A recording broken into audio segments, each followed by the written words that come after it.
Good evening, welcome to Rehab Talk Radio. I'm your host, Kovac. Came with Doug. Doug is my host, my guest tonight. Hey, Doug, how you doing tonight, buddy? Good. All right, tonight it is Thanksgiving. Thanksgiving night is a special and traditional night. We don't know why. I have a lot of blanded history about it. Like there's sayings that it is. Yeah, so happy Turkey Day to everybody that had that inflow. So, like I said, got my guest Doug, got everything running. Guys, I just got a new system, so bear with me on like the sound or sound quality, anything like that. It's going to be very weird for this new beginning. Like I said, you joined me last week. This is my second guest with this. I felt like that went okay. It'll be a while before I do the editing and get it up. So, as to moving on, like I said, got my guest Doug here with me. Just was going to interview him and see what he wanted to tell me, if and or if not, of his story and where he's coming from with you and how things are going and where he plans to go in the future. So, Doug, what brought you here, man? What's the story? Because I've never heard it. I've been here 6 months with you. I have no freaking clue. Right. I think it started like a year ago. When I started like seeing shit and hearing things. You know, I was losing my mind. I was like, where is this hidden camera, this hidden mic, you know, because I'm hearing stuff and seeing stuff. So I'd like tear apart my room. I even took off the alarm to check it to see if anything has been put in there. Was this like over like an induced state, or was this a natural state? No, I wasn't even on drugs. It was just a natural state? Yeah. I didn't really, you know, I was like, why now? Yeah. Okay.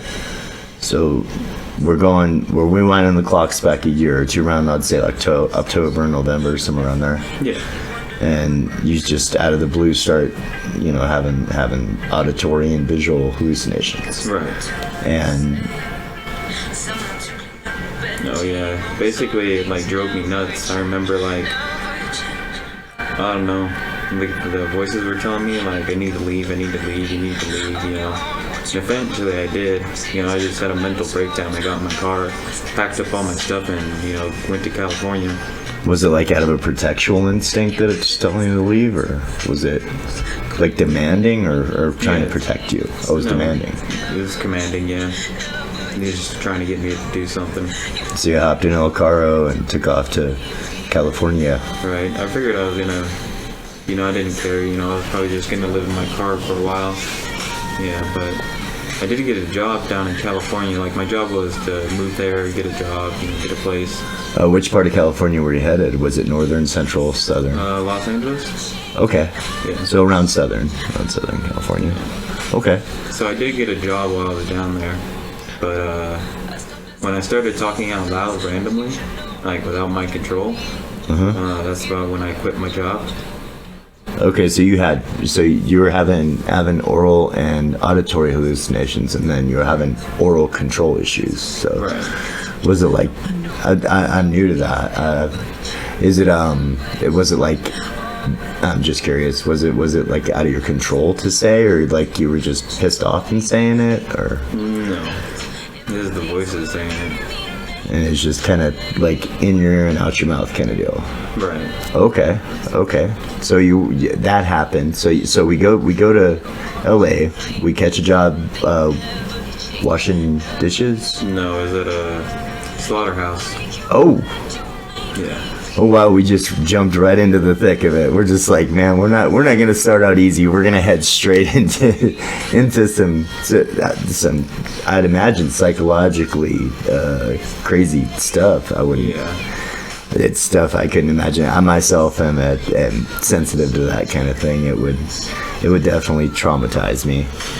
Yeah. So. I think for like the past year, you know, I've just been homeless and losing my mind. You know, because I eventually did quit that job because, you know, I was talking out loud and I couldn't handle it anymore. So I quit that job. Do you feel like others had any type of an opinion about it?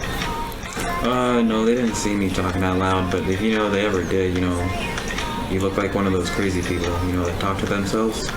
Sir, I am one of those crazy people that talk to myself. Absolutely. Yeah. Absolutely, and I've been caught talking to myself. I've been caught laughing at myself. Yes, sir. Nice. No shame. Love it. So, so when you when did you decide to leave LA? Was it after you quit your job? Yeah, I kind of had another mental breakdown, and I could have stayed at the house they gave me for like a year with free rent, but I just decided I was just gonna leave. So I left that house and I just started wandering around being homeless. Just wandering around LA? Yeah. Okay. And I eventually didn't know where I was going, so I was just like, whatever. I'll just walk wherever, And I ended up in San Francisco. San Francisco. I've lived there. I lived in the Tenderloin on a place called Oak Grove. Yeah. Yep. That's a very interesting town. There's always something weird going on in that town. No, that's not good. No. I know you've got a story living there. You got a favorite memory of San Francisco? No, not really. Not really? No. Well, when I was in San Francisco, it was literally, I was 18 years old. Me and a friend of mine, we went there, and my friend, he wanted to be a street artist on the wharf on Pier 39. Okay. So we were in here in Reno, and he had spent his Social Security money to buy us alien outfits. We had a lady, she worked at the craft store in Sparks. I can't remember I think it was Ben Franklin, but it may not be. And her name was Juanita, and she spent a week and a half stitching us alien costumes. No way. Yeah. And so we took off for San Francisco. It cost $100 a piece for these things. And he had a black Ford Explorer, and we took off to San Francisco. And I remember I'd gotten there, and there were people doing graffiti on the walls and sticking furniture on the sides of buildings, and this was just a whole new culture for me. Everything was building, you know what I'm talking about. Right. Like everywhere there's something.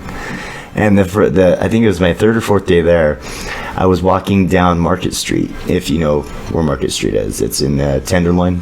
It's kind of the main street of the Tenderloin. Okay. And there was a guy, and he was way bigger than this other guy, this smaller older man, and the smaller older man was beating the absolute hell out of him with a cane, going, "Where's my $50? You give me my $50. Don't give me no fake $50. He's like whamming him, like wham, wham, wham. Every time he was saying, "Don't you give me no fake 50, like a mom was spanking her child, man. It was hilarious.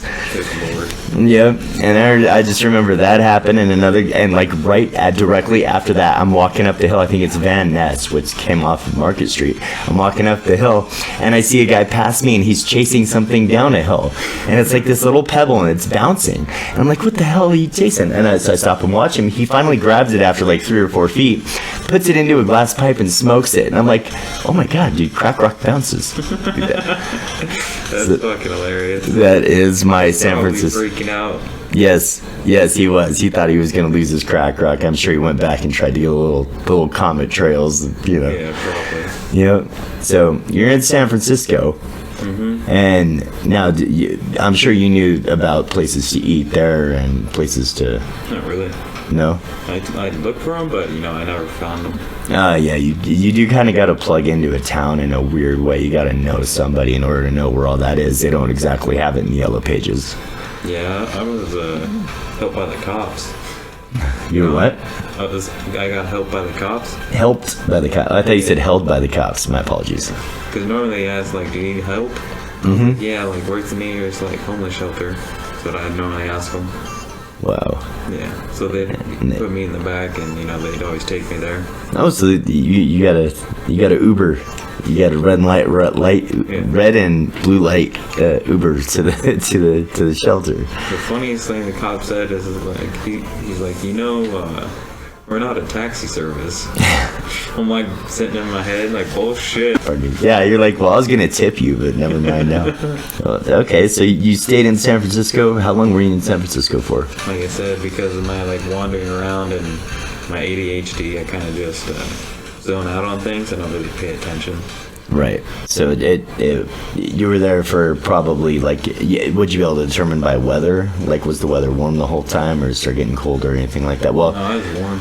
You're warm. Well, then again, San Francisco, doesn't really get cold, I guess. Just foggy in the morning.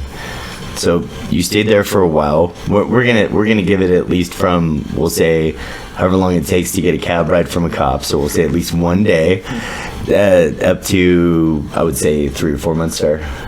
Yeah. Okay, so we're there for a few months. We got a timeline, a stretchable timeline. Then what happened? I don't know. I decided I was going to go to fucking Reno or Nevada and possibly go to Las Vegas. That was my plan. If I kept walking, I was going to walk to Las Vegas. So you were gonna hoof it to Vegas? Yeah. That is quite a ways from San Francisco. Dude, I walked all over the fucking South. Like all over fucking California and Nevada. So you did a lot of walking. Walking is kind of your thing. Yeah. Like I was so lost, I passed the same freaking homeless shelter 3 times. Like I left the homeless shelter? Yeah, I left the shelter and the next thing I knew I was back right where I started. So I was walking in circles. A gigantic circle. I mean, it's only a 292.9 mile. It's a mile walk. So I guess at 3 to 5 miles an hour, you'd be there in 100 hours. Yeah. This is about 4 solid days of walking. Probably. Yeah. I have no idea. Well, 10 hours a day, 3 times 10. Yeah, 10 days you'd be there. Wow. What's the furthest you've ever walked? Oh, this is the most I've ever walked in my life. Oh, you walked from LA to here? Yeah. What? Yeah, just like I walked from Los Angeles all the way up to San Francisco. What? You're like Kane from Kung Fu, man. You're just walking the earth. That's incredible. Yeah, I'm Forrest Gump. Yeah. We need to get you a set jog across America. I'm telling you. Incredible. Give me a smiley face shirt. So how did you, I mean, like, eventually you're going to be in the middle of nowhere, right? And you're going to be thirsty for water or something. Like, did you have that all packed with you? How did you endure these endeavors? And was it during good weather, or like were you like humping it through in the snow? Like, no, it was mostly good weather. Well, it's California, of course. Snow on me at all. Rain though. A lot of rain? Yeah. Yeah, and then wherever you just laid your head was home. Yeah, pretty much. Wow. I bet you, did you ever hitchhike, anything like that? No, I didn't bother. No? Not didn't even bother sticking a thumb up. Nope. Yeah. As there'd be a point when I'd be getting desperate, I would start definitely sticking a thumb out. Yeah. And then People were nice enough. You know what's funny about that? All the people that picked me up and gave me rides were like churchgoers. Churchgoers? Yeah. I'd hitchhiked back in 1999, 2000, somewhere around there, and I'd come across a lot of hippies that picked me up. Yeah, I don't doubt it. Yeah, this is back in the day, though. All sorts of walks of life. So they were all nice to you, I imagine. Helped you out, probably gave you food, water, anything like that. Yeah. One of them actually took me to a little motel, got me a room for the night. Oh, that's really cool. Yeah. Yes. See, there are good-hearted people in this world. Oh, yeah. There really are. Genuine, good-hearted, at least acts of kindness, if anything. Right. So I'm sure you're pretty grateful to have that and pretty glad. Yeah. Okay, so you walked from San Francisco to Reno. Yeah. And no snow. We walked it in the summer, I imagine. Yeah. Wow, incredible. How long did that take you, do you know? No idea. No idea? Were you kind of tranced out at the time, or? Yeah, I was out of it. Now, can I ask what made you decide to come to Reno? Was there a goal? Did you see a picture? Did you throw a dart at a map? No. Just got it in your head one day. You're like, I remember, had you ever been to the town before? No. You had never been to this town before, and you're like, I'm going to Reno. Yep. That is ambition and a half. Nice. If everybody had that kind of ambition, world hunger would be solved. That is incredible. Absolute kudos for that. So you didn't know anybody when you got here? No. And did you know where to go when you got here? No, not really. I had because how am I supposed to put it? Before I was being homeless, I was at NAMS. Right. It's like adult medical services. Yes. So they set me up with everything. Like even when I got out, they got me connected to welfare and other places. Okay. Now, was it over any type of addiction, or was it a different circumstance? No, they knew about my mental health. Did they? My records, yeah. I wasn't a drug addict, basically. Okay. They just knew I needed help because of my mental problems, like I told them about it. Okay. Yeah. So you're here under different circumstances. Yeah. So rehab here, well, that's what I call it. Rehab here is also a fresh start, mental health assistance as well. Right. Oh, that's incredible. See, I never would have known had I not interviewed you. Never would have known. Never would have given them credit for that. So huge kudos to rehabs out there across the world for helping people with all kinds of issues, which I know I've got multiple. So, good deal. So, is it too personal to ask you about family or friends? Hometown? If it is, that's completely fine. I'm not out to ruffle feathers or, you know. It's fine. I used to do this with a lot when I was younger. I would just straight, like, dip out and just stay with friends, like, weeks on ends, months. No. It's, like, the same thing about my family. Like, they don't worry too much about me because, you know, I always came back and stuff. They figured you'd be able to handle yourself. You were just the type that could always handle yourself. Right. Okay. Did you want to kind of graze on what it is exactly that you were diagnosed with? Schizophrenia, bipolar, maybe there's something else. Those are the only two I can remember. Were you diagnosed schizoaffective or schizo? I don't know what the difference is. I just have heard the two terms. I've only heard of one, schizophrenia. Okay, and that's where the auditory and visual and verbal all come from. Yeah. Okay, and you getting help for that, or? Yeah, I take like 3 different medications. And it helps you out a lot? Yeah. Oh, that's good. That's good. When I first got here, I was on 13 different kind of medications. Good Lord. Just this last week, I know, I think a lot of it was unnecessary. I mean, when I got here, when they put me in detox, I was more on a pity state. And I think they took that a little bit too literally. So just this last week, I had gotten off of the last of my medications. I was on a medication called Wellbutrin. Oh, yeah. Yeah, and I just feel like I didn't need them anymore. Not because I got better, just because I'd stopped messing myself up. Did you have any like sort of mental problems or mental breakdowns when you stopped Wellbutrin? No, I had a lot of depression when I first stopped. Yeah. I had a lot of irritability when I stopped doing it. Yeah. Almost like I felt like I was almost like dependent on it in a way. Well, from what I understand, it can be addictive. From what I understand, it is partially dependent. Yeah. Yeah. Aside from that, I feel okay now. I mean, I'll have sudden moments of terror, but that's putting it extremely thick. You know, I'm laying that on heavy, but no. Aside from that, I feel fairly as normal as I can. Right on. Yeah. Well, at least you know you're getting off those medications, and you know, when I get off medications, like, all right, they did their job. You know, yes. Because I don't feel that way anymore. I don't think that way anymore. And it's about time that I need to get off that medication. Mm-hmm. I can't do anymore. And it's already done.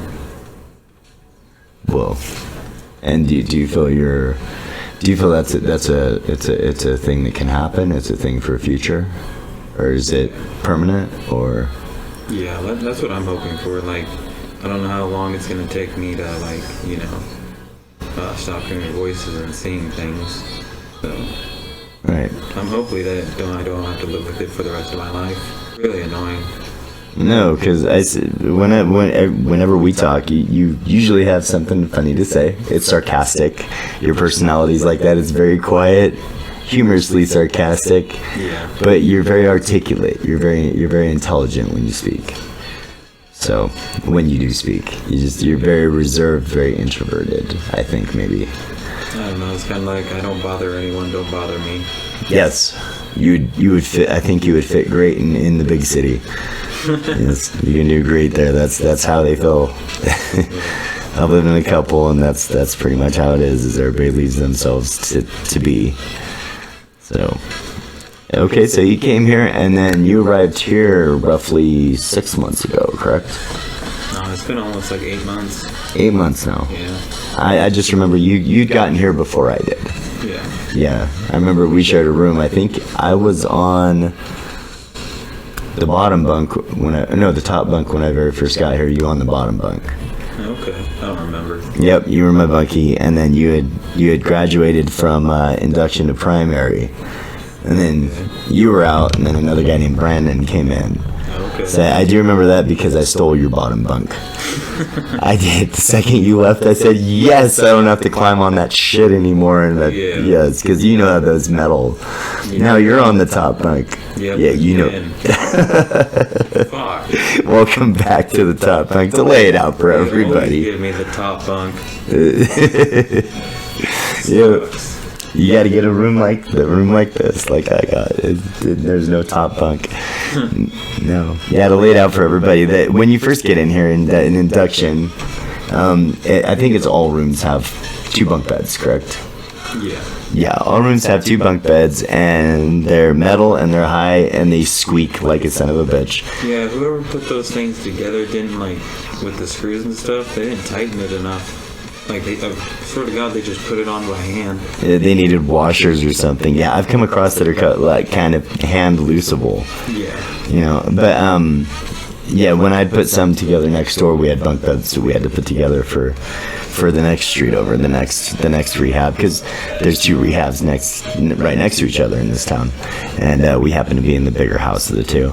And with those, they give us really crappy tools to put it together. The hell? So yeah, we had literally a tool 2 inches long that was supposed to be a screwdriver or a monkey wrench to try and tighten them. And doing that all day, your hands are going to get sore and you're going to start slacking and be like, good enough, you know, as you're shaking the bed. Yeah, exactly.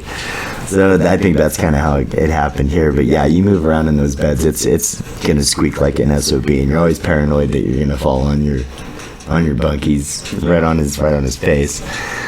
So yeah, so you've gotten here 8 months ago. Yeah. And you decided, you moved up to primary, which you have to fill out a lot of paperwork for and everything. Right. And how have you been getting on so far here? Does this place feel okay for you? Comfortable? Is it? Yeah, I think it's I've been to a few rehab places. I think 5 or 6 of them since I've been diagnosed. I'd say it's probably one of the better ones. Is it? Well, if this is a better one, I have no basis for a comparison. Like our daily routine is we wake up, we have a morning meeting. Yeah. That takes about 30-40 minutes. We blow into a breathalyzer, every last one of us. We have breakfast beforehand. We usually have rec time or classes until lunch at around, I'd say, noon, sometimes 1. And then meds. We take meds, and then we relax or have classes until roughly 7 o'clock. Right. And then we have, free time. Yeah, and then free time after that, and then we blow into a breathalyzer again. Depending on the day, we're getting urinary analysis UA'd based on. Now, what would you say would be the huge difference between this place and a lower standarded or a lower rated rehab? It's this place may give you quite a bunch of stuff to do throughout your day, but they're not demanding it. The classes that I've already completed, I don't have to go to those classes anymore. Right. I've been here so long, and I've pretty much been to every single class that I can be. I mean, I literally have probably 5 hours a day because I don't have to go to those classes. I'm on my last class now with one of our caseworkers, and it's a final class. And I was looking back because I've kept every book that I have, and that is a book. All those little books add up to the thickness of about 3 inches with all those books stacked on each other. And these are thin little books, 20-page books. Yeah. Looks like the Holy Bible right now. It's insane. It's so many pages. It's wow, we did all that. It's a lot of books. So kudos on you for finishing all of them. Oh, yeah. For real. Absolutely. So you have a lot of spare time on your hands. I know that... No, not really. Because they want me to go to all the classes that I've already done. They want you to go to the classes you've done already? Yeah, they want me to redo it, basically. Did you fail all your classes? Or? No, I went to all the classes. I just told them I'm not doing a new book. I'm keeping my old one. So they said, okay, you don't want to do a new book. Here's all your old books you can redo. Yeah. Okay. So they want to keep you active on some sort of a point. Yeah, this thing for isolating and stuff. Yeah. Yeah, they're very much against isolating here. It's definitely a community rule, and this is a community-based rehab. And they want to make sure that everybody's interacting. Do you feel like you're interacting on an okay level? Yeah, sometimes, my conversations aren't very long, but, it's still conversation. Mm-hmm. Because normally, I don't give myself much time before I head up to my room. It's maybe, enough to smoke a cigarette. Have enough to smoke a cigarette and drink a Venom. Yeah. By the way, yes, I have been wanting to get Doug for quite a while on here, and it's taken bribery with Venom to get him here. No, it's true. It is true. It's awesome. I really am glad to have you. And so I know that you're into video games. Right. You got a favorite? Or I know that you and I were talking about Magic. Yeah. Because I just recently got into that. Right. And you had been playing it. Oh, I played it years ago. Years ago? Have you kept up on it? Kept your decks or anything like that? No. Have you kept up on the game? No, not really. Oh, it's you can YouTube it. There's 3 guys that do it. They're fantastic. One guy's named Sonio, and another one's named CGB, and another one's named Mono Black Magic. And these guys, unbelievably, have a setup kind of similar to like this is, a little stand-up mic and everything, and a camera, and they make a living out of doing that, unbelievably. Right, doing their podcast? No, it's a thing called Twitch. Oh yeah, I know what Twitch is. Yeah, they get on Twitch and they play video games and get paid for it. Yep. I think that would be a great avenue for you. Yeah. At least to try. That'd be nice. Mm-hmm. And all you'd have to do is talk out loud. You'd be an instant sensation, man. They'd love you. I bet they would. I'll tell you, we'll have to do a Twitch stream just one time. I got to get the balls up to do a Twitch stream because I want to do a game on it. Maybe we can figure out a game like that one game that you kept trying to get me to download, Diablo. Yeah.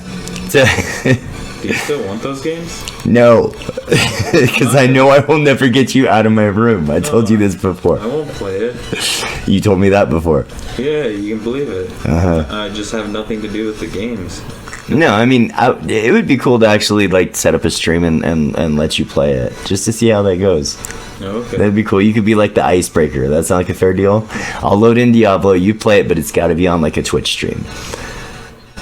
Yeah, that'll be fair. That's totally cool. That's fair. Yeah, that way you'll get video game time. I'll get to see what Twitch is like on live stream, and I'll be able to set everything up because I download this thing called Streamlabs, and I'm having a hell of a time with it. And if I'm not live, to actually see how everything works, and so if I got everything working okay, then I'd be able to actually see how you're playing, and fix everything from the computer end while you're playing. So it'd give me great experience. You get to play a video game. It's a win-win. I just am setting a time limit. Otherwise, I'm going to find myself kicked out of this room and on the top bunk where you're living, and you're going to be in here with my computer. Not happening. No. All right, so I wouldn't do that to you. I know you would. I don't think you would. No. Would you do that to me? No. Okay, just double check it. You sure? Yeah. All right, just triple check it. Pound on it. All right, I got your word. Solemn promise. You're not gonna. Fun games though, if you want them. I'd be willing to try them out. Like I said, we're talking about playing Magic earlier and on stream and everything. And I'm starting to kind of get into video games and stuff. Okay. I was into them a long time ago. Magic the Gathering. I was thinking about it. I think that'd be cool. I mean, I'm not looking to become a big streamer or anything out of it. I'm just looking to have fun. Just new avenues of failure. That's what I'm always looking for. Yeah. Yep. I feel like everybody should have a motto while they're here. Mine is fail big. So it's always good to fail big. So you've been here for 8 months. Is there a time limit, or I know that they let people stay here for quite a while. Yeah, I think. I think it's a year. And do you feel like you'd benefit hugely from that? Oh yeah, I mean, I could say without this place giving me so much time to get my life straightened out. Yeah. I'd just be dead, walking around, doing nothing, basically. Just walking the same big circles that we've been doing, right? Yeah, pretty much. Yep. Been there, done that. I just can't believe it's been 8 months. Time does fly, doesn't it? Yep. Yes, it does. Next thing, it's Monday, and then next day, it's Friday. I'm like, wow, that was quick. Yeah. well, the old timers tell us is, time flies. Yeah, they ain't lying. No, they're not. 20. That's it. A week ago, I was 30. I was like, where the fuck did 10 years of my life go? If you don't mind me asking, how old are you? 30. I thought you were a little bit younger than that. Yeah. It's good. Keep your youth. It starts to go. I'm already getting bald right Getting bald? Yeah. Getting bald also. Going gray. Getting bald. Love it. Yep. The females out there say that it makes us distinguished, though. So we're still safe, going bald or getting gray. I don't know. I don't think I'll mind it. You don't think I'll mind getting older? No, not really. No. I think I'll be like a fine wine, personally. Yeah, I'll get better with age. Nice. Yeah, exactly. So, what are your plans for when you get out of here? You're not gonna walk the earth like Cain, are you? No. Okay, no. Are we done with walking the earth? I'm so done. So, I mean, if you're not done, then at least I got to get started on sponsorship and get you signed. They told me some lady was like, you should get a GoPro and just stream you walking around. There you go. I'm sure that you got stories. You're just not sharing a whole lot, which I respect. Yeah. I understand that, but yeah, I'm sure that you'll come across some really crazy things on your adventures that you haven't already. But yeah, I'd say do what you love in life, and if that's what you love to do, far be it from me to stand in the way of the human condition. Hell no. I thought I was gonna lose my mind. I couldn't play video games for like a whole year. Well, they need to find a way so that you can focus on two things at once, like walking and playing video games, because I'd heard a lot from that Pokemon Go. You heard about that a few years ago. Right. And I mean, I don't know if the stories are true. We've all heard stories of like people walking off of like cliffs and walking off bridges and off parking lots, whatever. Yeah. Playing Pokemon Go. You're not a risk for that, are you? No. Okay. I can't play on my phone and walk at the same time. So you like run into a wall or something? Yeah, pretty much. Yeah. There you go. That's a TikTok clip right there. You can take advantage of everything, every moment. Well, that about wraps it up for us. All right. If there's anything else, it wasn't as painful as I've been trying to drag you here for more than a minute. I finally got you, and it wasn't that bad. So I'm glad to have you. Guys, thanks for listening. Next week, we're going to have Rob on. And, from RTR, have a good one.